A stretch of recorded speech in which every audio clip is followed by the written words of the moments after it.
సహస్రారము.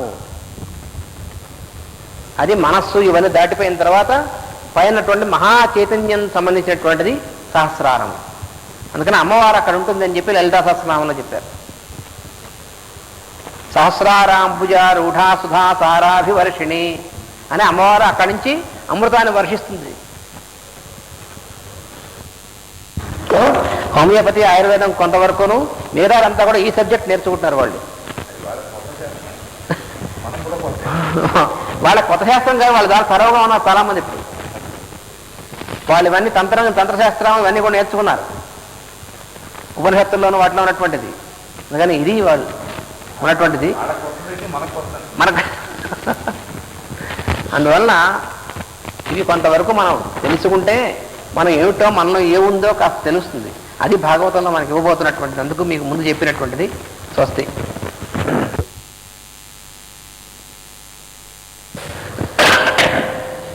ఛందస్సు తప్పిపోతూ ఉంటుంది, శైలి కుంటుపడుతూ ఉంటుంది, పాత్ర పోషణ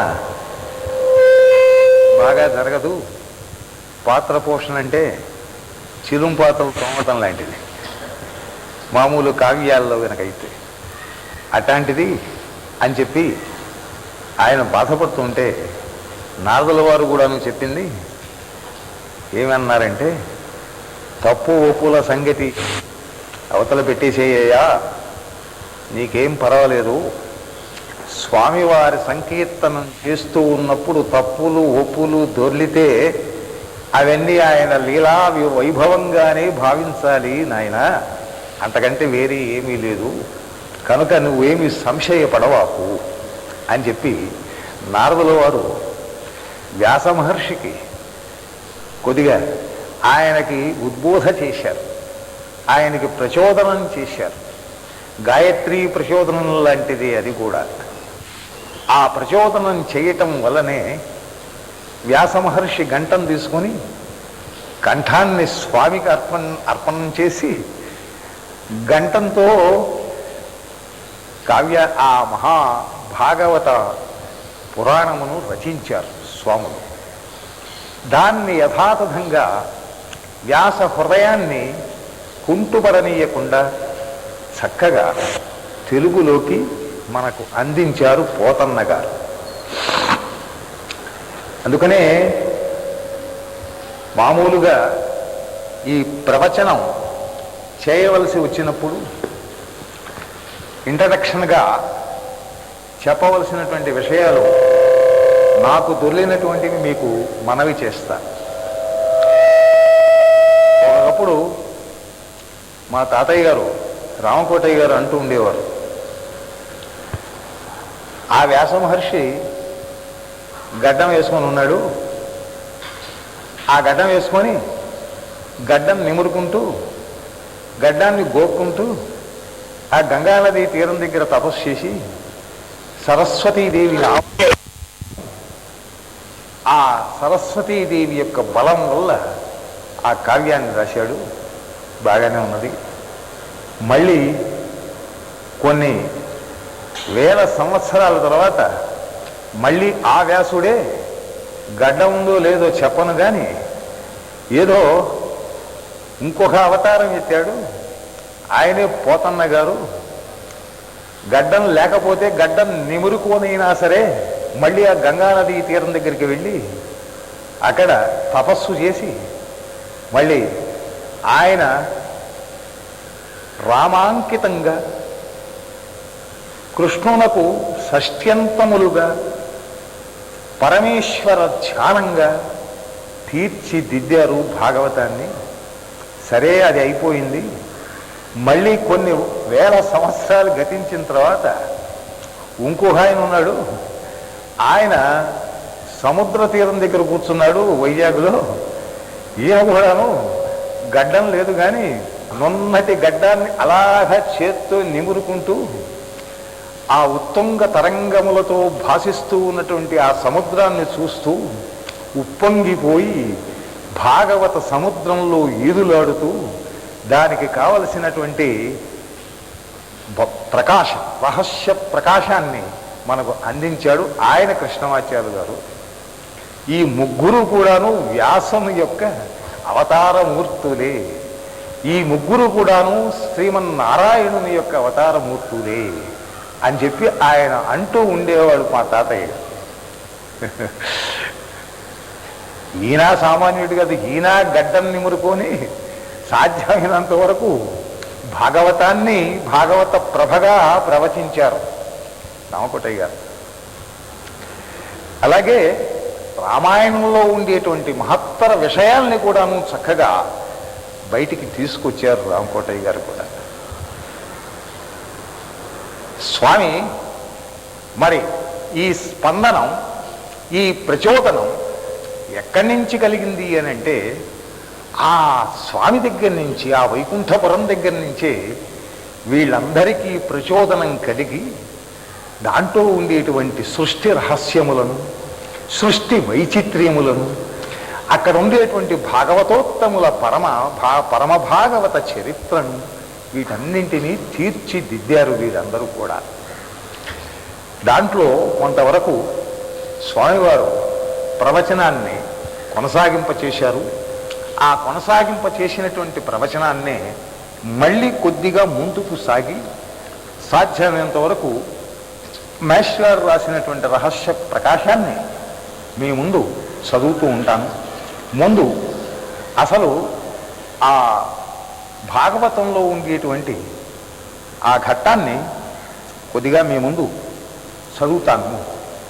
ఆయన పోతన్న గారు రాసినటువంటిది కథని కొనసాగింప చేయిస్తూ అంతకుముందు ఉన్నటువంటి సంసార తరుణోపాయాన్ని గురించినటువంటి వచనం స్వామివారు మీకు సెలవిచ్చారు. తదనంతరం భగవంతుని లీలావతారములు అని చెప్పి ఆ అవతార పరంపరలను గురించి భాగవతంలో వర్ణించబడిన తీరు, పోతన్న గారు మనకు అందించినటువంటి విధానం మీ ముందు ఉంచుతారు.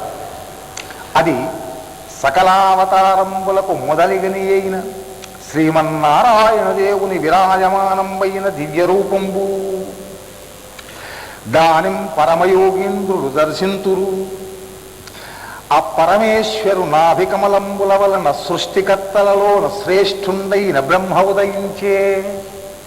చూడండి, వరరస క్రమంలో చెప్పుకుంటూ వస్తున్నాడు. శ్రీమన్నారాయణుని దగ్గర నుంచి బ్రహ్మ ఉదయించే. తర్వాత చెబుదాం దాని గురించి. అతని అవయవస్థానంబులయందు లోక విస్తారంబులు కల్పింపబడియే. మొదట అద్దేవుండు కౌమారాక్షసర్గంబు ఆశ్రయించి బ్రహ్మణ్యుండై దుశ్చరంబైన బ్రహ్మచర్యంబు చరించే. రెండవ మారు జగజ్జనంబు కొరకు రసాతలగతం అయిన భూమిని ఎత్తుచు యజ్ఞేశుండై వరాహదేహంబు దాల్చే. మూడవ తోయంబున నారదుండను దేవర్షి అయి కర్మ నిర్మోదకంబైన వైష్ణవతంత్రంబు చెప్పే. నాల్గవ పరి ధర్మ భార్యాసర్గంబునందు నరనారాయణాభిరానుండై దుశ్చరంబైన తపంబు చేసే. పంచమావతారంబునం కపిలుండను సిద్ధేశుండై ఆ ఆసుర్యను బ్రాహ్మణునకు తత్వగ్రామ నిర్ణయంబులు చేసి సాంఖ్యంబును ఉపదేశించే. ఆరవ శరీరంబున అనసూయాదేవియందు అత్రి మహామునికి కుమారుండై అలర్కునికి ప్రహ్లాదముఖ్యులకు ఆత్మవిద్య తెలిపే. ఏడవ విగ్రహంబున ఆకూతియందు రుచికి జన్మించి యజ్ఞండన ప్రకాశమానుండై యామాది దేవతలతోడంగూడ స్వయంభో మన్వంతరంబు రక్షించే. అష్టమమూర్తిని మేరుదేవి యందు నాభికి జన్మించి అందు క్రమండలం ప్రసిద్ధుండై విద్వజ్జనులకు పరమహంస మార్గంబుల ప్రకటించే. ఋషుల చేత కోరంబడి 9వ జన్మంబున పృథు చక్రవర్తి అయి భూమిని ధేనుంచేసి సమస్త వస్తువులంపితికే. చాక్షుషమన్వంతరంబున సంప్లవంబున దశమంబైన మీనావతారంబునుంది. ఏంటంటే మామూలుగా మనకు అనూచానంగా వస్తున్న దశావతారాలు కాకుండా దానికి ముందున్నటువంటి అవతారాలన్నీ కూడాను చక్కగా చెప్పుకుంటూ వచ్చారు. ఆ అవతార పరంపరలన్నీ కూడా మనం అర్థం చేసుకోనిది దశావతారం, మీనావతారం దగ్గర నుంచి వచ్చిన దశావతారాలను మనకు చక్కగా అర్థం కావు. అనగా భూమి పుట్టకముందు ప్రజ్ఞారూపంగా స్వామి యొక్క గర్భంలో ఇమిడి ఉన్నప్పుడు అప్పుడున్నటువంటి ప్రజ్ఞామయ రూపములు ఎత్తినటువంటి ఆ అవతార మూర్తులను గురించి ముందు చెప్పి ప్రసిద్ధమైనటువంటి ఆ మీనావతారం దగ్గర నుంచి తర్వాత చెప్పుకుంటూ వచ్చారు.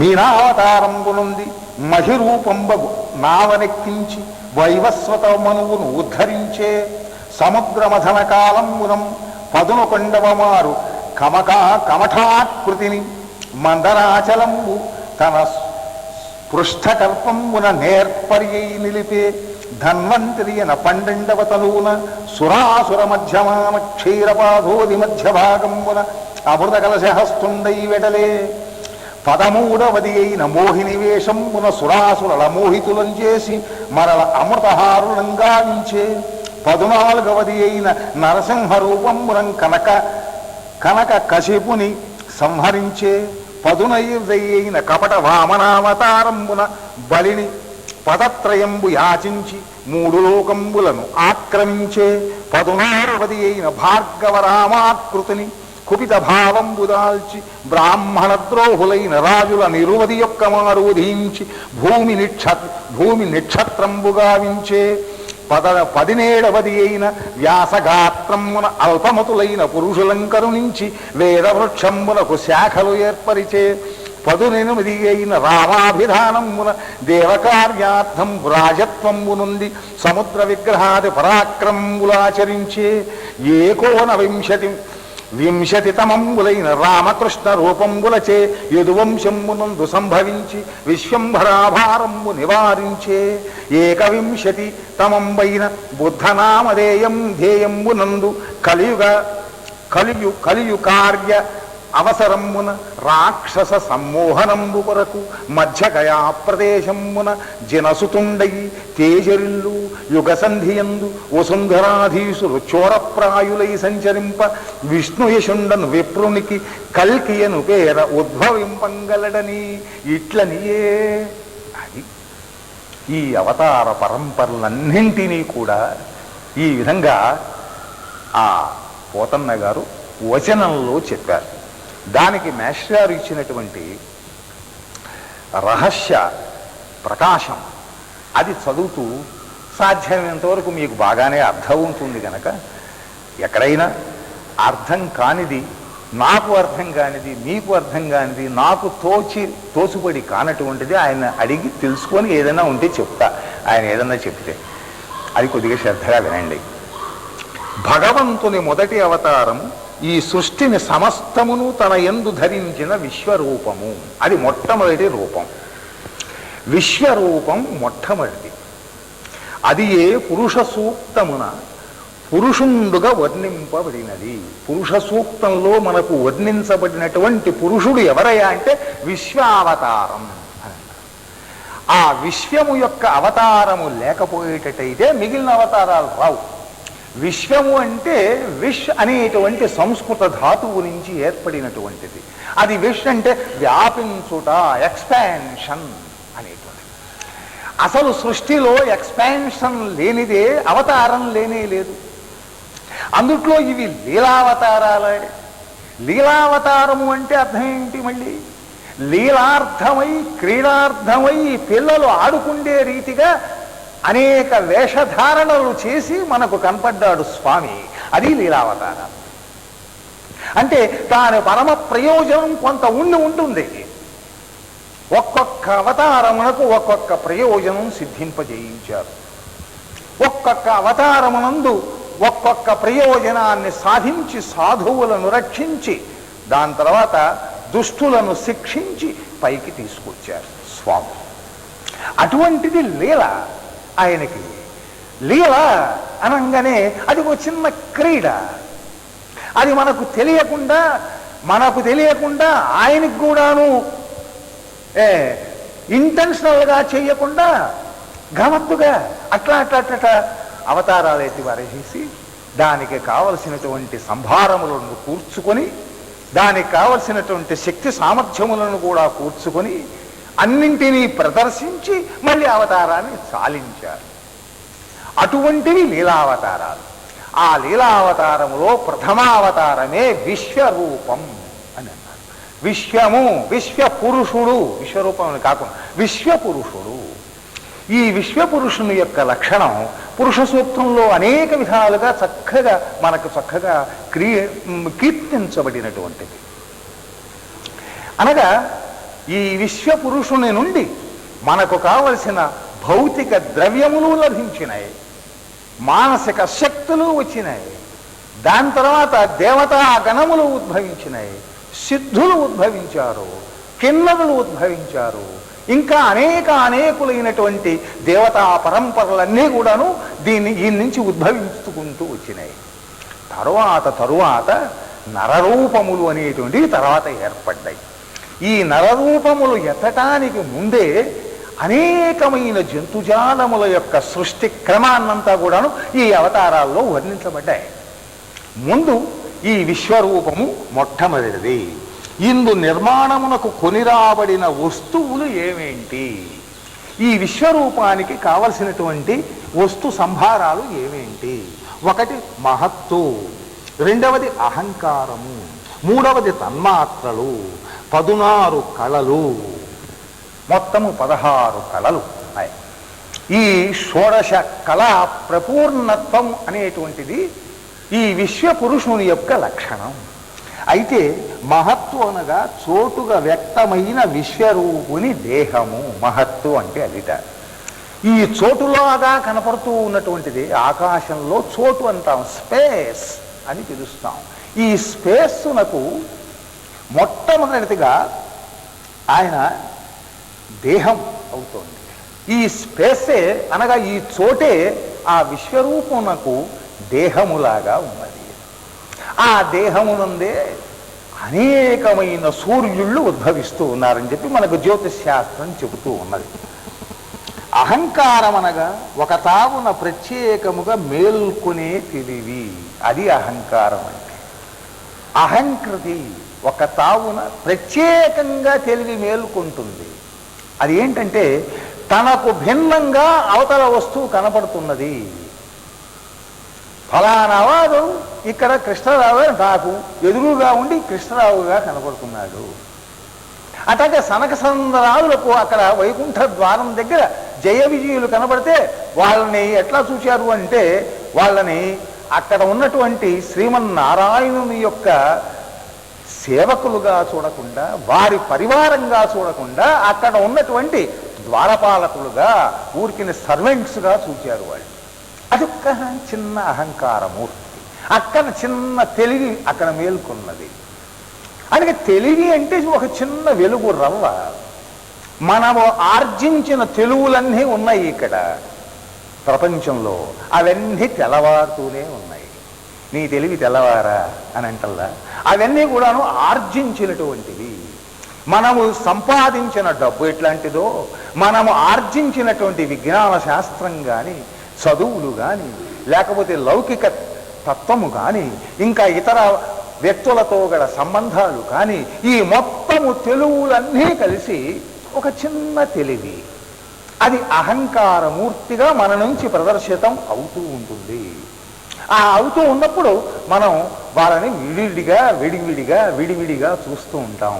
అనగా ఎనలిటికల్ వ్యూ అనేది ఏర్పడుతోంది, విభజనాత్మక దృష్టి ఏర్పడుతున్నది. అక్కడ యోగ దృష్టి లేనే లేదు. అటువంటిది అహంకారమూర్తి. అయితే ఈ అహంకారం కూడా ఎక్కడి నుంచి వచ్చిందయ్యా? ఆ విశ్వమూర్తి నుంచే వచ్చింది. ఆయన ఇచ్చిందే. ఎందుకంటే ఆయనే మన చక్షువులకు, మన కళ్ళకు ఇంకొక రకంగా కనపడుతున్నాడు. అరే చోటులాగా కనపడుతున్నాడయ్యా విశ్వరూపుడు. ఆయన దేహం చోటులాగానే ఉన్నదండి. దేహంలో భాగాలు కొన్ని ఉన్నాయే, అవి కూడా విడివిడిగా కనపడుతున్నాయే. కనపడేటట్లు చేస్తున్నాడు ఆయన. కనబడేటట్లు చేస్తున్నాడు అంటే అక్కడ అహంకారం అనేటువంటిది అక్కడ ఆయనలో మొట్టమొదటిగా మొలకెత్తిందన్నమాట. ఆయన అహంకారం వేరు, మన అహంకారం వేరు. అది దానికి దీని తేడా ఉంది. ఆయన అహంకారము విశ్వశ్రేయస్సు, విశ్వము యొక్క సుందర దృశ్యములన్నింటినీ కూడాను మన చక్షువులకు గోచరించేటట్లుగా చేయటం ఆయన యొక్క అహంకారము యొక్క లక్షణం. మన అహంకారం కారంతో కూడింది. ఇది కారమే. అహం పోతుంది, కారం మాత్రం మిగులుతుంది. అది గర్వము, మదము, మాత్సర్యము అనేటువంటి అరిషడ్వర్గాలుగా భాషిస్తూ ఉంటుంది మనలో ఉన్న అహంకారం. కనుక ఆ అహంకారానికి ఈ అహంకారానికి తేడా ఉన్నది. కనుక అహంకారము అనేటువంటిది కూడాను విశ్వ పురుషునిలో ఒక చిన్న భాగం అది అని చెబుతున్నారు. తన్మాత్రలు అని అన్నారు. దాంట్లో తన్మాత్రలు ఉన్నాయి. అహంకారం ఒకటి, తన్మాత్రలు 5. ఆ దాంట్లో ఏంటంటే శబ్దము అనగా మాత్రారూపము, సూక్ష్మ రూపము అన్నమాట. అనగా శబ్దము యొక్క సూక్ష్మతత్వం ఏదైతే ఉన్నదో అవి మాత్రలు అని అంటారు. మాత్ర అనగా గొంతులో మింగే మాత్ర కావచ్చు, అది కూడా చిన్న మాత్రే, గుళిక అని అంటాం. మాత్రలు అని అంటే ఒక క్షణకాలంలో ఉచ్చరించబడేటువంటి అక్షరం కూడా మాత్రే అవుతుంది. మాత్రాకాలంలో ఉచ్చరించబడే వాటినన్నిటినీ లఘువులు అని అంటారు వ్యాకరణంలో. 2 మాత్రల కాలంలో ఉచ్చరించబడేటువంటి వాటిని గురువులు అని పిలుస్తారు. లఘు గురువుల యొక్క సంయోగము చేత ఛందస్సు ఏర్పడుతుంది. దాని తర్వాత పద్యాలు అవన్నీ కవిత్వం అవి రాస్తూ ఉంటారు. అది మాత్రలు అన్న. అట్లాగే మన యందు నిక్షిప్తమైనటువంటి జ్ఞానం ఉన్నదే పంచేంద్రియ జ్ఞానం, దాని యొక్క సూక్ష్మ రూపాలనే వాటిని తన్మాత్రలు అని పిలుస్తారు. ఆ తన్మాత్రలలో ఒకటి శబ్దం, రెండవది స్పర్శం. శబ్దం అంటే కొద్దిగా వినపడుతూ ఉంటుంది. స్పర్శం అంటే మనకు కావలసిన మెత్తదనమా లేక గట్టిదనమా అనేటువంటి జ్ఞానం ఇస్తుంది చూసారా, అది స్పర్శ. రూపం అది చక్షువుల యొక్క తన్మాత్ర అనగా దృష్టి యొక్క తన్మాత్ర, దృష్టి యొక్క సూక్ష్మ రూపం అది. రుచి మన నాలుక యొక్క రసనేంద్రియము యొక్క సూక్ష్మ రూపం రుచి అని అంటాం. అలాగా ఏదైనా సరే మనం ఆ నాలుక మీద వేసుకుంటే పంచదార, చిన్న పంచదార ముక్కని నాలుక మీద వేసుకుంటే తీయగా ఉంటుంది. ఆ తీయదనం అని అనిపించేటువంటి ఒక సూక్ష్మతత్వం ఈ నాలుకలో ఉన్నది. దాన్ని మనం ఏమన్నామంటే రుచి అని అన్నాం. ఇది కూడా ఒక తన్మాత్రయే. అట్లాగే వాసన ఆ ఘ్రాణేంద్రియము నుంచి వచ్చేటువంటిది, జ్ఞానేంద్రియమునకు నుంచి మనకు సంక్రమించినటువంటి ఒక సూక్ష్మ రూపం. వాసనలలో ఉన్నటువంటి భేదములన్నింటినీ కూడాను మనం చక్కగా వివరించి చెప్పగలుగుతాం ఈ జ్ఞానేంద్రియము యొక్క సహాయంతో. ఇది గనక లేకపోయేటైతే మనకు ఈ ప్రపంచంలో బ్రతకలేము. ఈ ప్రపంచంలో మనకు ఇది సువాసన, ఇది దుర్వాసన అనేది తెలియాలి. అలాగే మనం ఏదైనా పరిశోధనలు చేస్తూ ఉంటే ల్యాబొరేటరీలో ఈ యాసిడ్ యొక్క వాసన ఇది, ఈ సాల్ట్ యొక్క వాసన ఇది, అదిగో ఆ కెమికల్ కాంపౌండ్ యొక్క వాసన ఇట్లా ఉంటుంది అని చెప్పి వీటిల్లో ఉండేటువంటి తేడాలని చక్కగా వివరించి చెప్పగలిగినటువంటిది ఒక మహత్తర సూక్ష్మ శక్తి ఉన్నదే, దాన్ని వాసనాశక్తి, వాసన మాత్ర అని అన్నారు. అవి మాత్రలు అంటే అవి వాసన అనువానికి కారణములైన బీజాలు. వీటన్నిటికీ కారణాలు చెప్పాను. వాటికి బీజ రూపంలో సూక్ష్మ రూపంలో ఉండేటువంటి జ్ఞానం ఏదైతే ఉన్నదో అవి తన్మాత్రలు 5. గుర్తుపెట్టుకోండి. అహంకారం 1, దాని తర్వాత 16 కళలు అని అన్నారు కదా. అదేంటి అంటే 10 ఇంద్రియములు ఉన్నవి, 10 ఇంద్రియములు ఉన్నవి. దాని తర్వాత పంచభూతములు ఉన్నవి 5. దాని తర్వాత మనస్సు ఇది 1. 10 ఇంద్రియములంటే 5 జ్ఞానేంద్రియాలు ఉన్నాయి. అంటే చెవులు, ముక్కు, నోరు ఇవన్నీ ఉన్నాయి. చర్మము ఇది పంచ జ్ఞానేంద్రియాలు. 5 కర్మేంద్రియాలు ఉన్నాయి. అనగా ఈ జ్ఞానేంద్రియములకు సాధనభూతములైనటువంటివి అనగా ఈ జ్ఞానేంద్రియములు పనిచేయటానికి కావలసినటువంటి ఇంప్లిమెంట్స్ అన్నమాట, ఒక చిన్న పరికరాలు, అవి కర్మేంద్రియాలు. అవి ఉన్నాయి, అది 5. జ్ఞానేంద్రియములు అంటే ఏమిటి? చూడటం, వినటం, వాసన తెలియుట, రూపము తెలియుట, స్పర్శ తెలియుట అనే శక్తులు జ్ఞానేంద్రియాలు. అవి మన యందు పనిచేయుచున్నవి సున్నను మనవి కావు, మనలో పనిచేస్తూనే ఉంటాయి. ఇవన్నీ కూడా ఈ 5 జ్ఞానేంద్రియాలు మనలో పనిచేస్తూనే ఉంటాయి. అది మనకు సంబంధించినవి కావు. అది ఎట్లా పనిచేస్తున్నాయి అని చెప్పి దానికి విభజన చేసి దానికి అంతా కూడాను ఆపరేషన్ చేసి చూసినా మనకేమి కనపడేది కాదు. ముక్కుని కోసి తెగకోసి చూసినా వాసన శక్తి ఎక్కడ ఉన్నదా అని చెప్పేటువంటిది మనం ఎక్కడ కనుక్కోలేము. నాలికను కోసినా కూడాను రుచి అనేటువంటిది ఎక్కడుందో మనకి తెలియదు వాస్తవంగా. చర్మమును తెగకోసి అవతల పారేసిన స్పర్శ జ్ఞానం అనేటువంటిది ఎక్కడ మనకి నభూతో నభవిష్యతి కనపడదు. ఇది మనకు తెలియనటువంటివి, మనకు సంబంధించినటువంటి ఒక మహాశక్తులు ఏవైతే ఉన్నాయో వాటి నుంచి వచ్చినటువంటివయ్యా ఇవన్నీ. అది 16 కళల్లో ఇది ఒకటి. ఇవి మనం ఎందు పనిచేయుచున్నను మనవి కావు, దేవతాస్వరూపములు. ఇవన్నీ దేవతల స్వరూపాలు. ఆ దేవతలు అనేటువంటి సైంటిస్టులు ఆ స్పేస్ అనేటువంటి ఒక పెద్ద ఆకాశం అనేటువంటి ల్యాబొరేటరీలో పనిచేస్తూ వాళ్ళు పరిశోధన చేసి కనుక్కున్నారయ్యా ఇవన్నీ. అందుకనే దక్షుడి యజ్ఞానికి దేవతలందరూ వెళ్ళారట. ఎందుకనంటే దక్షయజ్ఞ కథలో జీవుని యొక్క అహంకారాన్ని దెబ్బకొడతాం. అంటే జీవుణ్ణి మొత్తం ఆయన సఫా చేసే అవతల పారేయటం ఇంకేం లేదు. వాళ్ళలో ఉన్న అహంకారం పోవాలి అంటే ఈ దేహం పోవాలి. ఈ దేహం పోవాలంటే దేహంలో పనిచేస్తున్నటువంటి శక్తులన్నీ పోవాలి. అందుకని వరసనే ఒక్కొక్కడు ఆ ప్రమథగణం నుంచి వచ్చినటువంటి వాళ్ళు ఒక్కొక్క తలకాయ, ఒక చెవు, ఒక ముక్కు, ఒక నోరు ఇవన్నీ తగ్గోశారు అని చెప్పి వరస క్రమంలో వస్తుంది దక్షయజ్ఞ ధ్వంసంలో. అవన్నీ తగ్గొస్తుంటే ఈ దేవతలందరూ కూడా అర్రే మనకెందుకురా ఇక్కడ, ఏదో ఆ పైన ల్యాబొరేటరీ నుంచి వచ్చాము మన సైంటిస్టులో, ఇక్కడేమో బాగా చాలా దెబ్బతింటున్నాం, అనవసరంగా ఎందుకులని చెప్పి గబగబ పారిపోయినట్ట వాళ్ళు. అది దాంట్లో కథ చెబుతాడు దక్షయజ్ఞంలో. పారిపోతాడు వాళ్ళు, అంతే, ఇంకేం లేదు. ఎందుకంటే ఇంకో చోట చూద్దాము సృష్టి, ఇక్కడ కాకపోతే ఇంకో చోట అని అనుకున్నారు, వాళ్ళు వెళ్ళిపోయినారు. కనుక దక్షయజ్ఞమునకు వచ్చిన వాళ్ళలో దేవతలు ఉన్నారు, ఋషీశ్వరులు ఉన్నారు, అందరూ ఉన్నారు, అందరూ వచ్చారు. ఒక్క మహేశ్వరుడు తప్ప రాలే, అంతర్యామి మాత్రం రాలే. అందుకనే ఆ యజ్ఞం అసంపూర్ణమైంది. కారణం ఏంటంటే పరిమితమైన జ్ఞానమునకు లోబడినటువంటి ఒక మనస్తత్వం అది, అంతే, ఇంకేం లేదు. అది ప్రజాసర్గమును నిర్మించేటువంటి దక్షునిలో ఉన్న అహంకారం అది. అందుకని ఆ యజ్ఞం ధ్వంసం చేయబడదు. దానికి పరిపూర్ణత్వాన్ని ఇచ్చినటువంటి వాడు కూడా అది శివుడే. దానికి ఏదో కొద్దిగా తలకాయ గిలకాయ తీసుకొచ్చేసి మళ్ళీ ఇంకొక తలకాయ పెట్టి వాడికి దాన్ని ఇంకొక రకంగా వాడికి ప్రాణం పోశాడు. అది ఒక పద్ధతి చేశారు.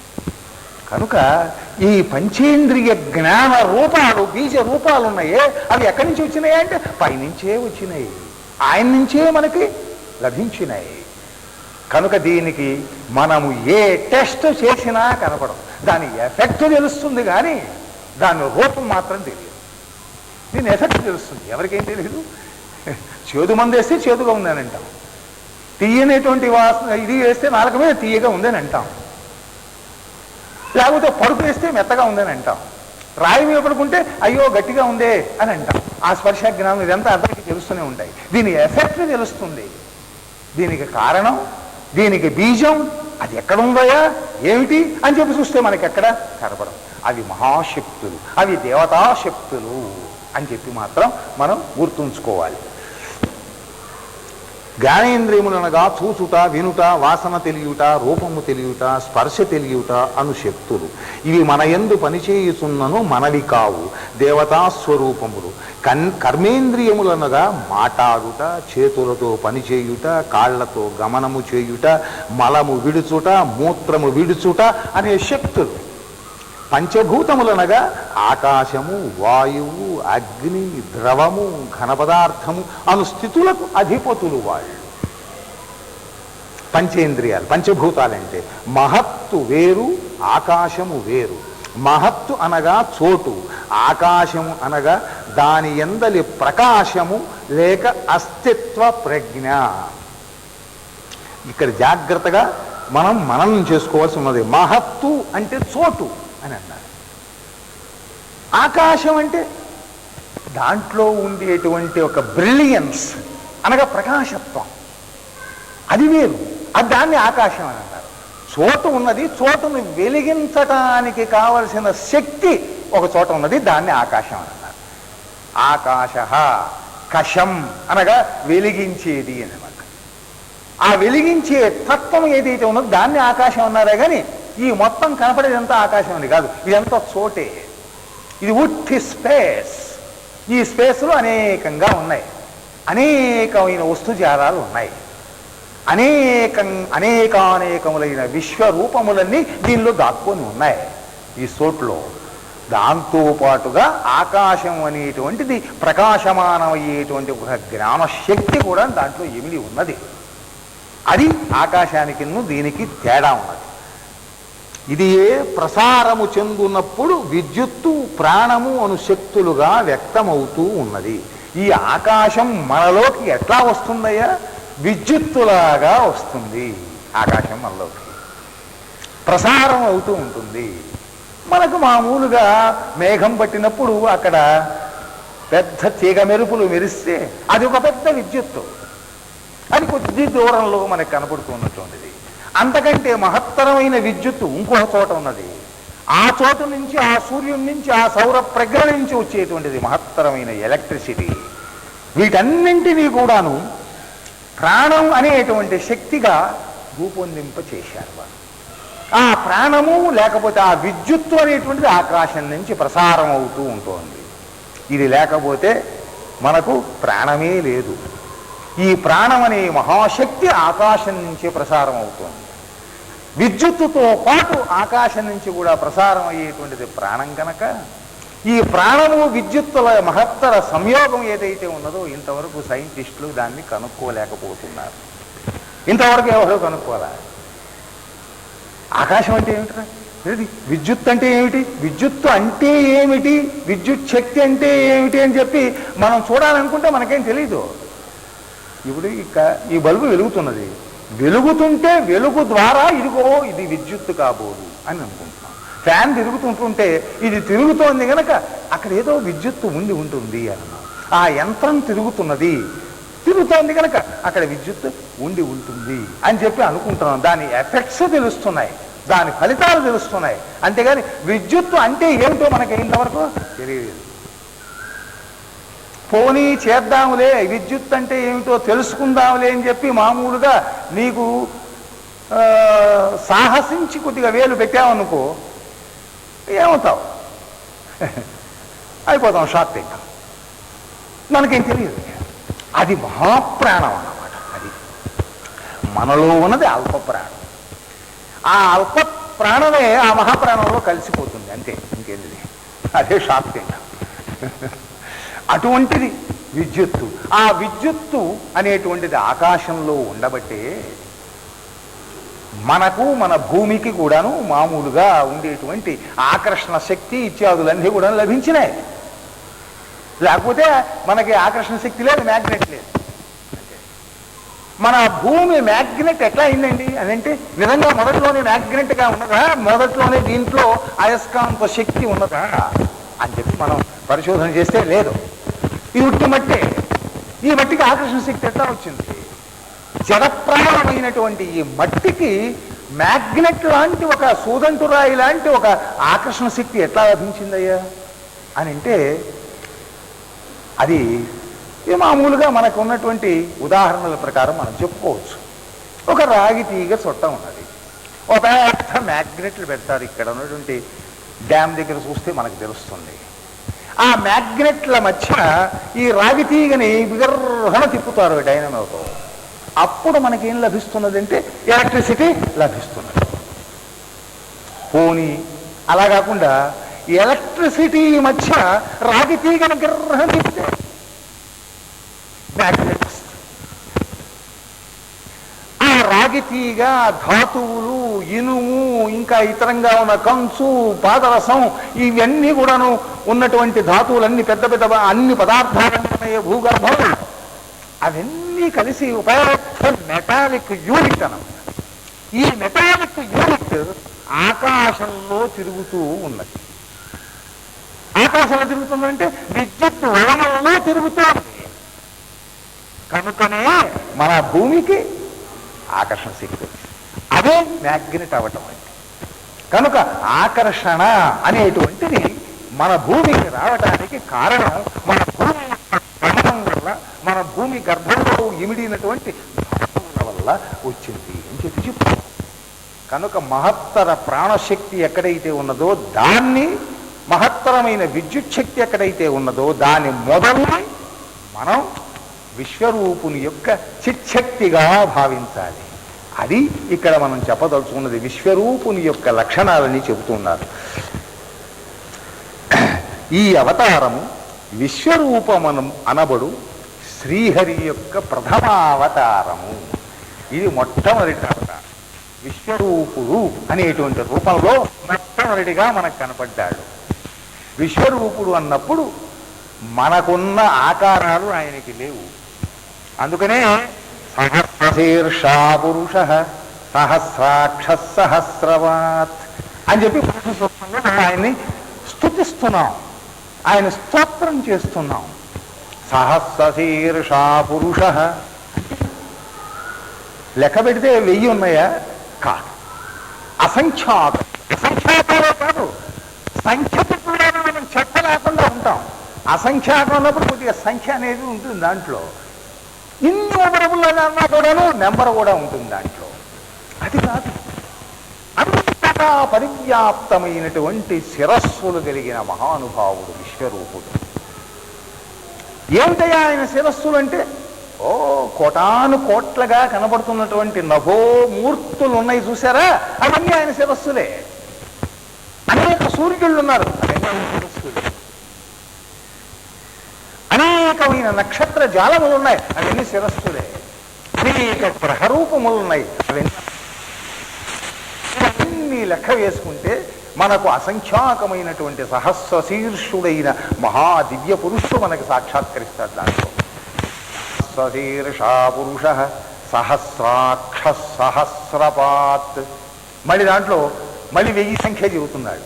అనగా అసంఖ్యాకములైనటువంటి, అంటే సంఖ్యకు కూడా అందనటువంటి చెట్లు కూడా ఉన్నాయి. కళ్ళు మళ్ళీ లెక్కకు మిక్కిలిగా కళ్ళు కూడా ఉన్నాయి. పాత్ అంటే పాదములు.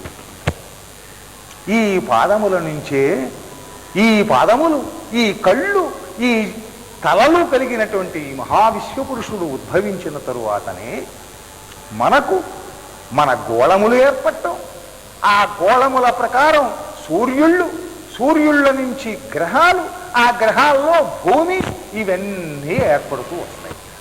ఈ భూమి అంతా ఏర్పడిన తర్వాత దాని మీద నివసించేటువంటి జీవజాలం అప్పటి నుంచి ప్రారంభమైంది. ఈ జీవజాలం ప్రారంభమైన తర్వాత పరిణామ క్రమంలో మొట్టమొదటిగానే నరప్రజ్ఞ ఆ పై నుంచే వచ్చింది. డార్విన్ ఇక్కడే తప్పు చేస్తున్నాడు అని చెప్పి చెబుతారు మాస్టర్ గారు. ఎందుకనంటే ఇక్కడ జడ పదార్థము పరిణామము చెంది, ఆ జడ పదార్థం మామూలుగా ఉండేటువంటి మెటాలిక్ సబ్స్టెన్స్ పరిణామం చెంది, ఆ పరిణామం చెందినటువంటి రూపం దగ్గర నుంచి వృక్షములు, వృక్షముల దగ్గర నుంచి జంతు ప్రపంచం, జంతు ప్రపంచం నుంచి మానవ ప్రపంచం, ఇట్లా పరిణామం చెందుతూ వచ్చిందయ్యా. మానవుడు ఈ విధంగా పరిణామం చెందుతూ వచ్చాడు, అందువల్ల కోతి నుంచి పుట్టాడు అని అన్నాడు. దాన్ని కాదురా, కాదు. అసలు మూలం ఎక్కడైతే ఉన్నదో ఆ సృష్టికర్త దగ్గర నుంచే బయలుదేరినటువంటి ఆ మూలం ఉన్నది. ఆ మూలం దగ్గర నుంచి జంతుజాలములు, జీవజాలములు, ఇతరంగా ఉండే వృక్షజాలములు అనేటువంటిది మూలం ఒకటి శాఖ బయలుదేరింది. దాంట్లో నుంచే ఇంకొక శాఖ వచ్చేసింది. నరప్రజ్ఞలు అనేటువంటి శాఖ కూడా దానికే బయలుదేరి వచ్చిందయ్యా. అంతేగాని ఈ జడ పదార్థానికి పరిణామం చెందే తెలివి ఎక్కడుంది అని ప్రశ్న వేశారు మాస్టర్ గారు. జడ పదార్థం దానికి తెలివికి మంటికి మన్నుకు తెలివి అవగా పరిణామం చెందాలంటే దానికి తెలివి కావాలి కదా, దానికి ఇంటెలిజెన్స్ ఉండాలి కదా. ఆ ఇంటెలిజెన్స్ ఎక్కడైనా ఉన్నదా? లేదే, కనపట్టల్లా. అది ఆయన చెప్పింది. కనుక ఆ డార్విన్ సిద్ధాంతం అసంపూర్ణమైందయ్యా. అసంపూర్ణమైంది కనుకనే మనం ఇట్టా చెప్పుకోవాల్సి వస్తుంది. నరరూపముల యొక్క ప్రజ్ఞలు, ప్రజ్ఞామయ రూపాలు పైనుంచే సృష్టి నుంచి ఒక శాఖగా కిందికి వచ్చేసినాయి. అందుకనే నరుని యొక్క జన్మ ప్రత్యేకత కలిగినటువంటిది అని చెప్పుకోవాలి. ఇది ఈ గ్యాప్లు పూర్తి చేసుకోవాలంటే, ఈ డార్విన్లో ఉండేటువంటి ఈ ఖాళీలు పూర్తి కావాలి అంటే కొన్ని వందల సంవత్సరాలు మళ్ళీ పడతాయి, వచ్చేస్తున్నాయి. డార్విన్ సిద్ధాంతం కొన్ని తప్పులు అని అంటున్నారు. కనుక ఆ విశ్వపురుషుల నుంచి మనం అందరం ఉద్భవించాం. ఈ వస్తుజాలం, ఈ వృక్షజాలం ఇదంతా ఉద్భవించింది. ఈ పరిణామం అంతా ఆయన నుంచి వచ్చింది. ఇది ప్రథమావతారమైనటువంటి విశ్వరూపము అని చెప్తారు. ఇక మనస్సు అను తెరపై ఇది పంచభూతముల వలన మనస్సునకు తోచుచు మనస్సు అను తెరపై సృష్టిగా తోచును. ఇది నిజంగా మనకు అవగాహన కంటికి చక్కగా సినిమాలాగా కనపడేటువంటిది మాత్రం కాదు. ఈ ప్రథమావతారం విశ్వరూపం అనేటువంటిది, విశ్వ పురుషుడు అనేటువంటి ఈ అవతారం మన కంటికి కనపడదు. మనస్సు అనే తెర మీద ప్రతిబింబించబడినటువంటి ఒక చిన్న సృష్టి. ఈ సృష్టిని ఆయన నుంచే వచ్చింది అని అన్నారు. అందుకనే ఆయన నుంచి వచ్చింది కనుకనే ఆ పురుష సూక్తంలో ఉండేటువంటి మంత్రమే చెబుతున్నది. ఎలాగయ్యా? ఈ విశ్వపురుషుడు 35 వంతులు ఎక్కడో దాక్కొని ఉన్నాడు, అమృతమయ్య లోకంలో ఉన్నాడు. ఒక 25 వంతు మాత్రమే మనకి ఇలాగా పైకి కనపడుతున్నాడు. పాదోస్య విశ్వభూతాని త్రిపాదస్య మృతం దివి అని అన్నారు. పాదోస్య విశ్వభూతాని, విశ్వపురుషుడు అని మనకు తెలివి కలగాలి అని అంటే మన మనస్సు చాలా అల్పమైంది గనక ఇది 25 వంతే. దీంట్లో అనగా 1/4 అని అంటాం.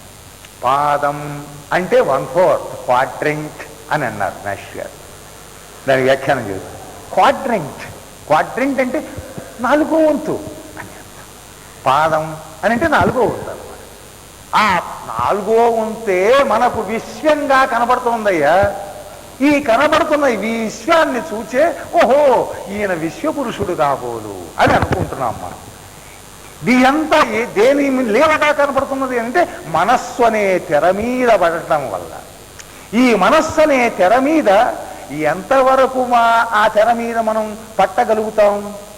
మొత్తాన్నంతా కూడా పట్టగలుగుతామా? లేదే. మనకు ఊరికినే బ్లాక్ అండ్ వైట్ ఫిలిమ్స్ మాత్రం వచ్చినాయి తెర మీద పట్టాలి. అదే మొన్న 3 డైమెన్షనల్ ఫిగర్స్ కూడా వచ్చినాయి. ఇక 4 డైమెన్షనల్స్ ఇంకా రాదా, ఇంకా మల్టీ డైమెన్షనల్స్ రావాలి. అవన్నీ కూడా మన మనస్సునకు అందేవి కావు. కనుక మన మనస్సు చూడగలిగింది ఒక వంతు మాత్రమే. ఆ వంతు మాత్రమే చూడగలిగిన తర్వాత దాన్ని మన మనస్సు ఏదిగా భావించిందంటే ఇది ఒక సృష్టి అని అన్నాం, ఇది విశ్వ సృష్టి అని అన్నాం. దీనికి మొదలు ఎక్కడున్నాయంటే 3 వంతులు మనకు కనపడకుండా ఎక్కడో దాక్కుని ఉన్నది, అమృతలోకంలో ఉన్నది. త్రిపాదస్య అమృతం దివి అని అన్నారు. చూసారా? త్రిపాదములు అనగా 35 వంతు ఎక్కడో దాగి ఉన్నది. అదే సృష్టి మనకు కూడా వచ్చింది. చూసారా గమత్తు? ఎట్టా వచ్చింది అనంటే కడుపులో పడ్డ బిడ్డ ఉన్నాడు. ఈ బిడ్డ మనకు తెలియకుండా తల్లి యొక్క కడుపులో 9 మాసాలు ఉంటాయి. బయటికి వచ్చిన తర్వాత మొత్తము ఈ 9 మాసాల చరిత్ర అంతా కూడాను విశ్వపురుషును లేకపోతే స్వామివారి యొక్క లీలావతారాలన్నీ దాంట్లో జరిగిపోతూ ఉంటాయి. అన్ని అవతారాలు ఎత్తుతాడు గర్భంలో, తల్లి గర్భంలో. మత్స్యావతారం ఉంటుంది, విశ్వపురుషుని అవతారం ఉంటుంది, నారసింహావతారం ఉంటుంది, అన్ని అవతారాలు ఉంటాయి. ఇవన్నీ పరిపూర్ణమైన తర్వాత మానవావతారం ఉన్నదే. పరిపూర్ణమైన మానవావతారం ఎత్తినటువంటి శ్రీకృష్ణ భగవానుడు కానీ రాముడు కానీ ఈ అవతారం తర్వాత ఎత్తుతాడు. అప్పుడు మన బిడ్డగా మన తల్లి దగ్గర నుంచి వేరుపడతాడు. ఈ లోపల జరిగిందంతా కూడా మనకి తెలియదు. గర్భస్థమైనటువంటి పిండ వృద్ధి, గర్భస్థమైనటువంటి ఈ ఆ బిడ్డ యొక్క పరిణామం ఇదంతా మనకు తెలియనటువంటిది కనుక ఇది ముప్పాతిక వంతు అని అన్నాడు. మనకు తెలిసింది ఎంతయ్యా? 25 వంతు. 25 వంతు అంటే సంవత్సరంలో 25 అనగా 4వ వంతు ఎంతయ్యా? 3 నెలలు. మన నాటకం ఎంతయ్యా అంటే 3 నెలల నాటకమే. బయటకు వచ్చిన తర్వాత తల్లి కడుపు నుంచి బయటకు వచ్చిన తర్వాత మనకు 3 నెలల నాటకమే అవుతుంది. 3 నెలలు అంటే ఎన్ని రోజులండి? 90 రోజులు. 90 రోజులంటే రోజు అంటే వాళ్ళకి రోజు, దేవతలకి, మనకో సంవత్సరం. కనుక మన ఆయుర్దాయం వాళ్ళతో పోల్చి చూసుకుంటే 90 సంవత్సరాల ఆయుర్దాయం అని అన్నామన్నమాట. అది ఆ లెక్కలనే దీంట్లో ఉన్నాయి పురుష సూక్తంలో. 90 సంవత్సరాల కాలం, 90 నెలలు, 90 రోజులు, 90 గంటలు, 90 నిమిషాలు, 90 సెకండ్లు. ఈ 90 90 90 అనే లెక్క వేసుకుంటే 100 సంవత్సరాలు పూర్తి అయిపోతాయి. అందువల్లనే దశమానం భవతి శతమానం భవతి శతాయు పురుషస్యాయుష్యేవేంద్రియ ప్రతిష్టతి అని అక్షంతం చదువుతారు. అయ్యా 100 సంవత్సరాలు బతుకొని ఈ 100 సంవత్సరాల కాలం దేవమానంతో పోస్తే 100 రోజులే, మన మనుష్యమానంతో పోస్తే సంవత్సరాలు అవుతున్నాయి. కనుక ఇదంతా ఒక 25 వంతు మాత్రమే మనం జీవిస్తున్నాం అనేటువంటిది మాత్రం గుర్తుపెట్టుకోవాలి. కనుక విశ్వపురుషుల నుంచి మన జీవితం ఎంత అంటే ఒక పాదం మాత్రమే. అందుకనే మన చక్షువులు గ్రహించగలిగినది ఒక్క పాదమే, 1/4 మాత్రమే గ్రహించగలుగుతున్నది. మన మేధస్సు కూడా గ్రహించగలిగింది ఒక్క పాదము మాత్రమే.